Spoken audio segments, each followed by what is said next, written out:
Really, I'm a victim of circumstance. Yeah, circumstance. All right,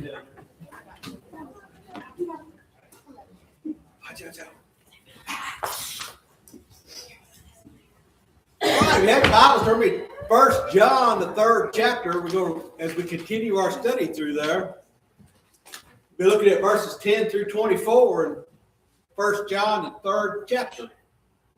And it tells us these words. It says, "In this, the children of God and the children of the devil are manifested. Whoever does not practice righteousness is not of God, nor is he who does not love his brother. For this is the message that you have heard from the beginning, that we should love one another, not as Cain, who was the wicked one, and murdered his brother. And why he did murder him, because his works were evil and his brother's righteousness. Do not marvel, my brethren, if the world hates you. We know that we have passed from death to life because we love the brethren. He who does not love his brother abides in death. Whoever hates his brother is a murderer, and you know that no murderer has eternal life abiding in him. By this we know love, because he laid down his life for us, and we also ought to lay down our lives for the brethren. But whoever has this world's goods and sees his brother in need and shuts up his heart from him, how does the love of God abide in him? My little children, let us not love in word or in tongue, but in deed and truth. And by this we know that we are the truth, and shall assure our hearts before him. For if our heart condemns us, God is greater than our heart and knows all things. Beloved, if our heart does not condemn us, we have confidence toward God. And whatever we ask, we receive from him, because we keep his commandments and do those things that are pleasing in his sight. And this is his commandment, that we should believe on the name of his Son, Jesus Christ, and love one another as he gave us commandment. Now, he who keeps his commandments abides in him, and he abides in him. And by this we know that he abides in us, by the Spirit whom he has given us."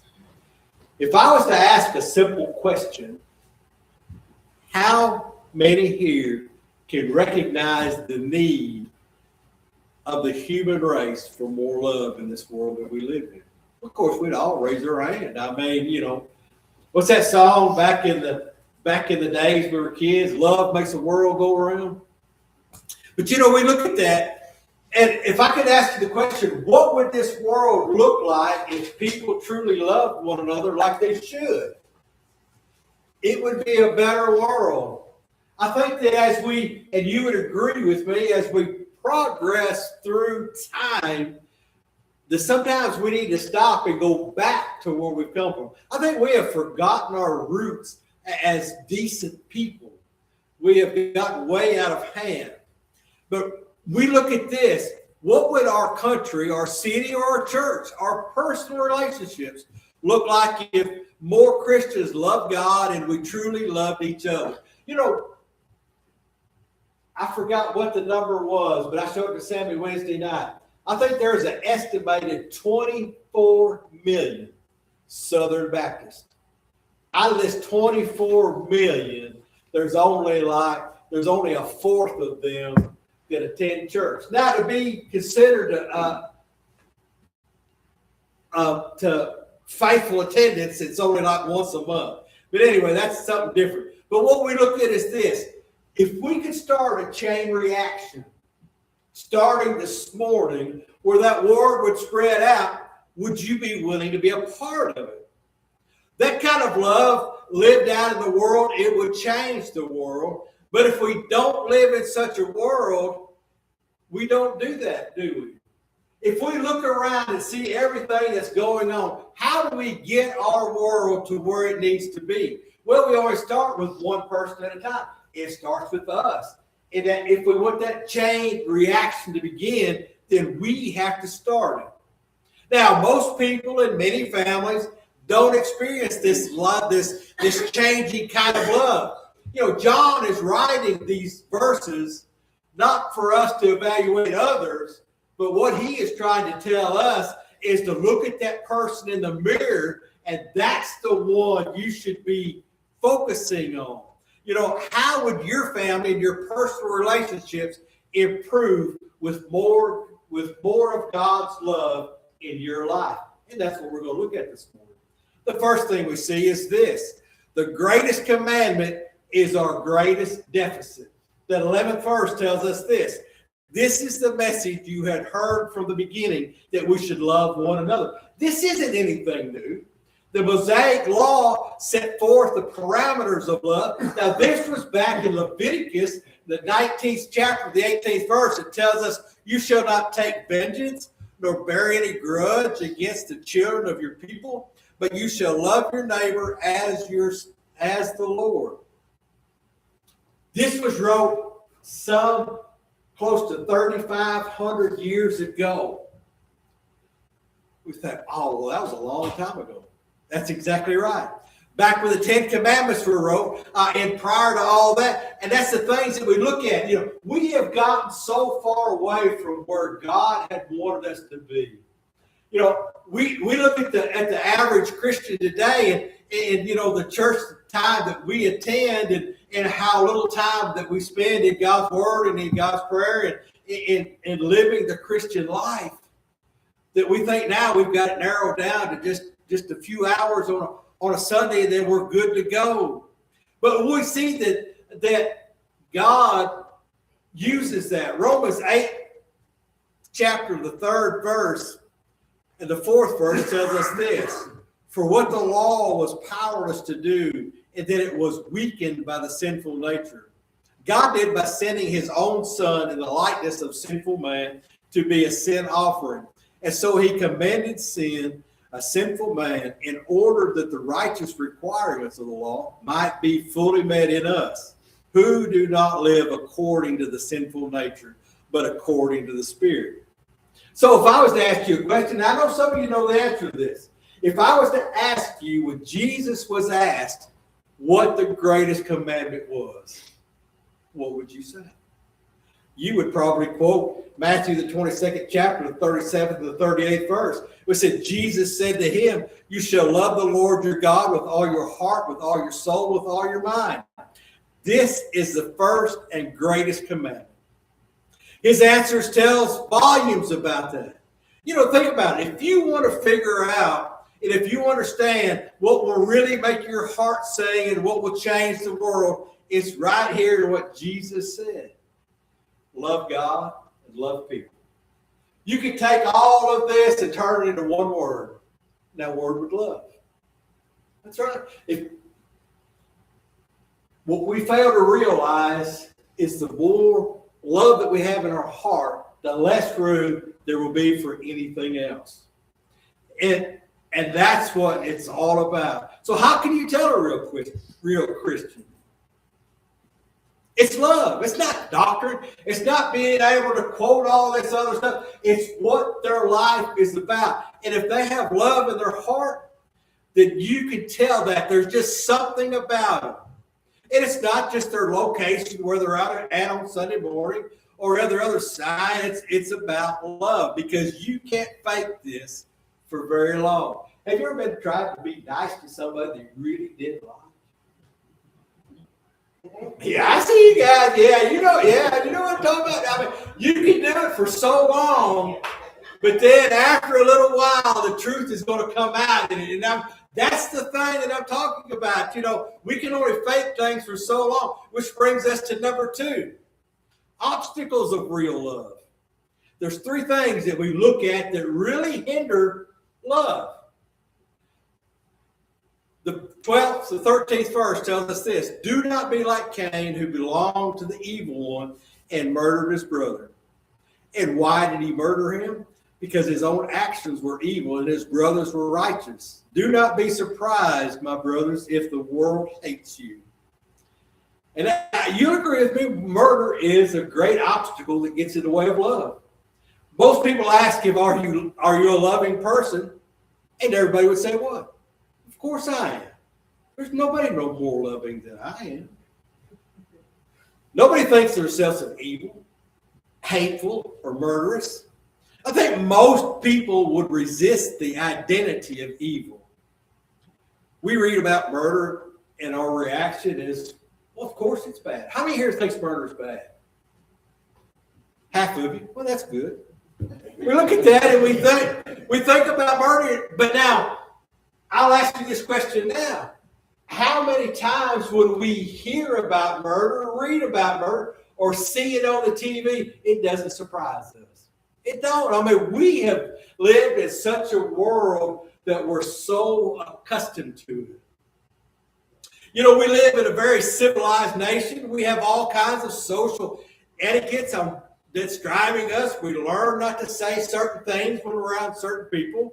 We learn not to do certain things that would offend one another why? Because we want to live in a quiet little world that we don't offend anybody. But folks, I'm telling you, we live at a point in time where people need to be offended. We've come to a point in time where we're not supposed to speak about our religion, but in that same sentence, you see all this other sinful activity that's going on, but we're supposed to be quiet about it. Folks, that's wrong. I'm not saying that it doesn't involve love. I'm not saying that if we say that we don't love, but that is being a Christian, being a child of God. We are supposed to share our faith.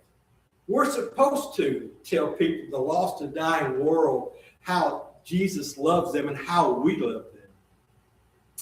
Now, we look at that, I think about that, and when I was thinking about that, but you know, we think evil is wrong, we think murder is wrong, and we know that it's wrong.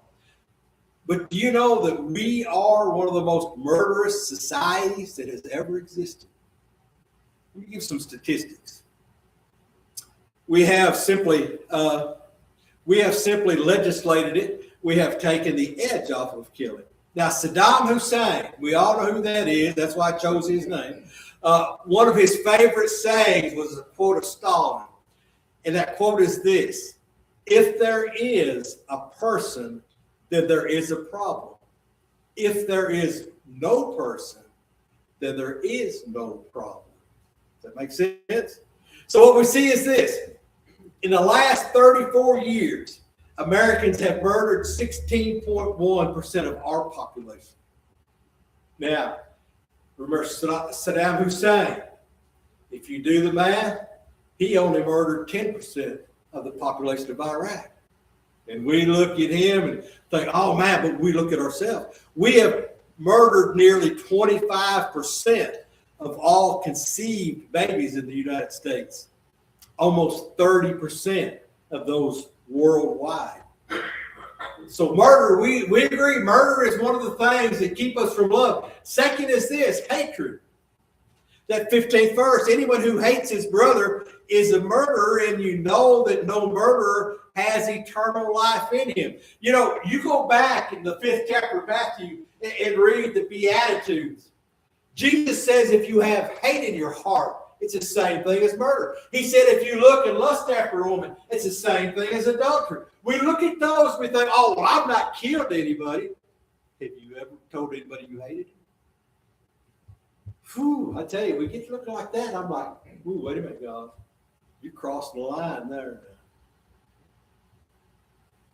Oh, how many people I've told I've hated over the years? I don't have no fingers and toes. I mean, we look at it that way, and we're like, oh, that makes it different than knowing. Think for a moment about what really happened with Cain. He first of all rebelled against God. He attempted to substitute false religion for the true worship, and then he became jealous by his brother for being accepted by God. When jealousy took root, what we see that sprouted out of that was unforgiveness, resentment, and hatred filled his heart. Then he had to get rid of the problem. Remember, no problem, no person. No person, no problem. That's the easy way to weed it out. So we see here that he had to do that. His actions were evil, but Abel's were righteous. Here John repeats Jesus' warning. The world will hate you. Martin Luther King Jr. said, darkness cannot drive out darkness. Only light can do that. Hate cannot drive out hate. Only love can do that. As I said, we live in such a world that's full of so much hatred, and it's our responsibility as God's chosen people, as God's children, to dissipate the hate with love. Hatred is equal to murder. It doesn't have the same social consequences, but it does have the same moral consequences. And that's the thing that we forget about. And so the third thing in this that takes out love is indifference.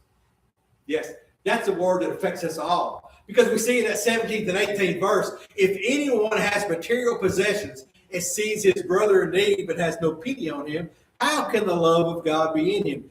Dear children, let us not love with words or tongue, but with actions and truth. Our culture that we live in has a distorted understanding of love. A practical observation of love in our culture will define love as either lust or use. Let's look at those words. Of course, we're all familiar with that word lust. Love and sex in our culture are synonymous. We think that they go together. This has got our young people so messed up. Of course, I don't want to go back to the old days. Remember that chivalry? You used to go to a girl's house and you had to get her parents' permission and all that mess. You know, that cute little blonde-haired, blue-eyed girl, you know, you've heard me tell about that. We were sitting there one day and I said, well, Donnie, why don't we just go ahead and get married? We dated like 3 months. She said those horrible words. You have to ask my daddy. I knew her daddy. I knew her daddy kept a loaded 12-gauge shotgun behind the door. So I mustered up the courage and I walked in there. Yeah, I was smart. I was between him and the shotgun. I know if he got up, I could outrun him to my car. I said, Charles, I said, there's something I want to ask you. He said, what, y'all want to get married or something? I said, yes, sir, that's it. He said, well, I guess I just will let you. I said, worst, no, it was great. Life changing. It was. I mean, in our culture, we have gotten so far away from that, haven't we? We're way too far. And I don't think we can ever go back to that point. But we've got to do better as a society. We've got to do better as a Christian nation. And it bothers me way too much that the divorce rate inside the church is higher than it is outside the church. We've got to do better on that. You know, a practical observation of love in our culture. So we see lust was love and sex as we combine those together. And then that word use. We use that word love way too casual, don't we? We love everything. We love everything from hot dogs to ice cream. We love everything from our favorite clothes or our favorite shoes. We love everything from our new car to my dog. I love everything. We love people that we ought not love. Oh, we ought to love them, but just not as much as we give them. But we use that, don't we? We all use that word. I'm going to go eat some real good food here after church. I'm going to love that food because it's going to be good. That's right. But we do that. So we throw out that word love, and it really has lost a lot of its meaning. Real love isn't just some sentimental, nor is it merely emotional love. You know, we can have strong emotions for something or someone, but not ever experience love. Our emotions come and go, but real love requires action. That's the difference. Real love requires putting another person before our own interest. Love isn't emotion that leads us to words. Love is passion that leads us to action. So how do we know if you really love something? What takes up your time? What is it that you spend your money and your resources and your energy and your time? What is it you spend your life on? That is what you love. Yeah, I'm sure that you've heard someone say, oh, we just fell out of love. I've heard that. I hate that expression. Because you can't have something so passionate and all that in the beginning, and all of a sudden you just move on to something else. But everything in this society is expendable, isn't it? You know, I can remember growing up as a kid, not never having no fast food restaurants around. Sundays you spent around family Sunday dinners at the table. And you had the kids' table over here. Mm-hmm. You do use an adult, and you went from the kids' table to the adult table. You have finally arrived. I can remember going to the first restaurant I ever been in.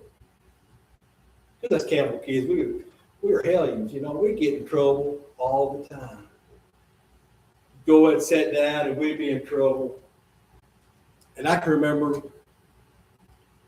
you can remember too, you didn't have time for that. We don't have time for family meals anymore.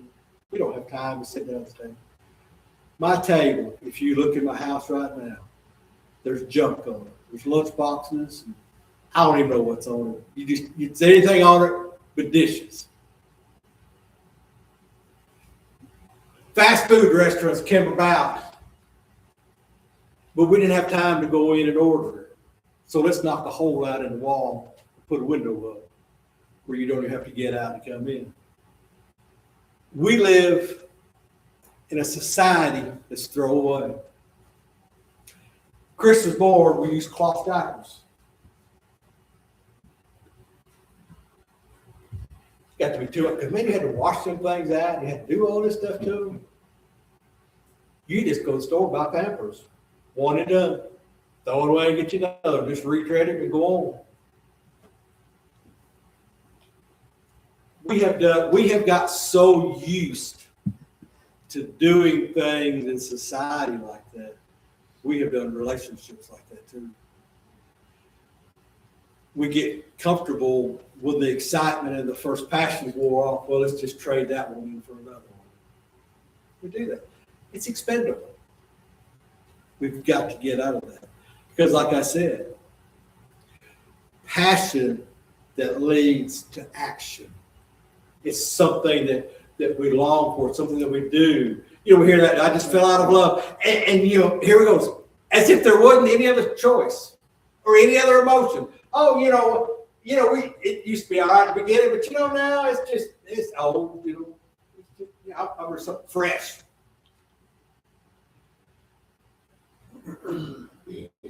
I hear I'm not my brother's keeper. Well, I'm here to tell you, you are your brother's keeper. Jesus tells us to look out for one another, to take care of one another. We are each other's support system. The hardest thing in this world that we see is we as Christians, we execute our wounded, and that's totally unbiblical, because the Bible tells us to bring them back in and to love them and nurture them, help them get back on their feet. And we see, sorry about your luck. Have you ever seen anybody just have bad luck all the time? So, I'm sorry, I hate that for you. But the thing is, we don't never do anything to help them out of that. But compassion stirs inside the Christian's heart. The Christian says this, I can make a difference, and the person needs my help. Of all of the sins that built up in us and drive us and our families and our attitudes, they taint life and they destroy life. But what if there was a way out? What if we as Christians actually did what Jesus told us to do? What if we actually acted like the early church in the 2nd chapter of Acts? What if we actually spent time with one another? What if we actually took the time to look out after one another, to make sure one another was all right? Like I said, we're too busy. I had to get time for that right there. We do. One of the biggest pet peeves I have Yes, it's on Facebook too. People will post something happens in their life, and you'll see the comments. I'll pray for you. I'll pray for you. Some of these people are my family. I know they're not praying for nobody. But that's the thing. We'll say, oh, I'll pray for you. And that person says, oh, good, I'm glad you're going to pray for me. And I know darn well they're not praying for them. We do that. And I made the habit of it too. Somebody tell you something? Oh, yeah, I'll pray for you. Never think about it again. That's just a phrase that we use to say, I got problems too. We get away from that, which leads us to number 3. God's love reacts with the world's love. That 16th verse. This is how we know what love is. So how do we know what love is?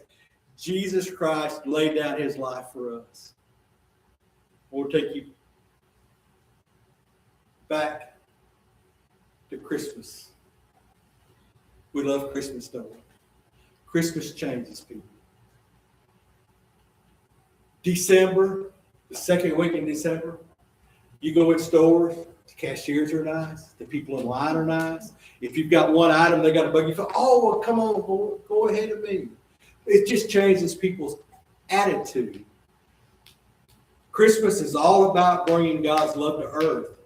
Because what we see happen in Christmas, God started that chain reaction. He initiated the reaction. He steps up and steps in to stop the destruction of his creation.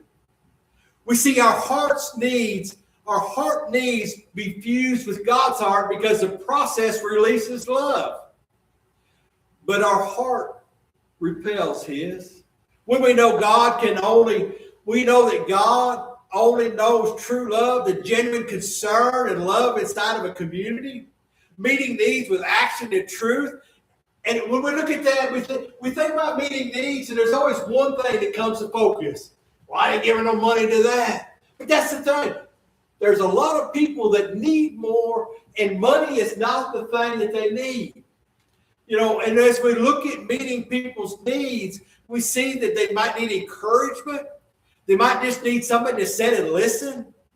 And this is why, most of the time, welfare and most charitable organizations fail at transformation because, they just meet the material needs instead of the spiritual needs. And we live in a lost and dying world. 2 Thessalonians 3:10 says this, For even when we were with you, we gave you this rule. If a man will not work, he shall not eat. Ooh, that hurt today's society, won't it? Mutual giving and sharing. This isn't socialism or communism. This is the answer that is God-created community. And sometimes I'll need help, and sometimes you need help. The thing that we see in life is this. Everybody has their day. And that's the thing. This society that we live in, we see that we're so unfocused on that. It's not about charity. This is about community. This is why the local church was established. If you just looked at the local church and started Acts, and we have gotten way far away from that. We have got the glamorization, the community, and all of these other things, entertainment and all that. We have gotten so far away from the church that God wanted us to be. It's not even funny anymore. Leads us to number 4. God's love in us makes the difference. The 19th and 24th verse, it says, This then is how we know that we belong to the truth and how we set our hearts at rest. His presence. Whenever our hearts condemn us, for God is greater than our hearts and he knows everything. Dear friends, if your hearts do not condemn us, we have confidence before God and receive from him anything we ask because we obey his commands and we do what pleases him. And this is his commandment, to believe in the name of his Son, Jesus Christ, and to love one another as he commanded us. Those who obey his commandments live in him and he in them. And this is how we know that he lives in us. We know We know it by the Spirit he gives us. You know, God's love does change hearts. Ever seen anybody that was lost and came to God? You remember the time when you got saved? You asked people, well, what happened? Oh, I felt like there was a great big weight that was lifted off of me. And I've never seen anybody that was a child of God that was not transformed. I tell you what, if you claim to be a Christian, if you're not transformed, you need to go back to the starting point, because there is something in you. We see pride will drive in two directions when it comes to giving. First, selfishness and envy. I deserve what I got because I worked for it. That person doesn't deserve my money. We hear that all the time. We say that, don't we? We see something that's, I'm not giving to that. They just waste that. Second, pride shows up in fear. I don't have enough to give. I don't have anything to give. This is the pride of self-sufficiency. I'm on my own. I have to fend for myself. I can't depend on anyone else. I have to save myself. We hear that so many times that, people say, I can't count on nobody. And that's exactly right. The world we live in, you better watch out. If you just go to your mailbox tomorrow morning, open that little flap, reached in there, and pulled out, there's a check for $10,000. I got one out of my car right now. I got a free dinner at Musto's. Me, Dottie, and I do. I forgot the name of the company, but they're selling me something. It ain't nothing for free. We have gotten so used to that, folks, we have conditioned our hearts so that we can't accept the goodness from God. Because why? In our mind, we think, what's it going to cost me? It'll cost you everything. All he wants is the part that you don't want to give up. That's it. Oh, we all have that part we don't want to give up. Knowing God's love, loving him in return, and turning that love loose on a community of brothers and sisters puts us in the middle of the greatest chain reaction ever was. If you want to turn the world around you to change, then you start with the person you see in the mirror. And that's where it's got to start. No matter what, if you want a better life, that's what it has to be. Always enough. Peace with God, peace from God. God is the lover of my soul, the provider and sustainer and supplier. When we realize how completely sufficient God is and how completely loved we truly are, we are enabled to love others the same way. Just think about that. God's love and God's presence is like taking that. I do the dishes every now and then, not near as much as I ought to. I know, don't say nothing. But now, you ever seen that dry sponge that lays up on the sink? How dry and crusty it is? You didn't say, it's not worth nothing. But you take that sponge and put a little water in there, what happens to it? It becomes usable, don't it? There's a lot of people whose hearts are like that sponge. Dried up because why? Because of the conditions of this world. And I've heard them stories. I can tell you that, you just don't know what they've done to me. You just don't know what I've been through. You just don't know. And that's exactly right. I probably don't know. But I have a God that knows. He knows exactly where you're at. He knows exactly what's going on. And he knows exactly, he has that tub of water to stick that sponge in to make it pliable and usable. So I ask you this morning, if you're honest with yourself, what kind of love would you say you have for others? That's what it's all about right there. If we want to have a world that changes from the hatred that's in it, it has to start with us. So I ask you this morning, as everybody stands, every head bowed, every eye closed, God has given us everything. But now the question is, have you given God everything you have? Father, we come before you this morning. I just ask that you take this time of invitation. Father, just take it and bring us to where we need to be. And Father, just help us to do what you've called us to do. And Father, just if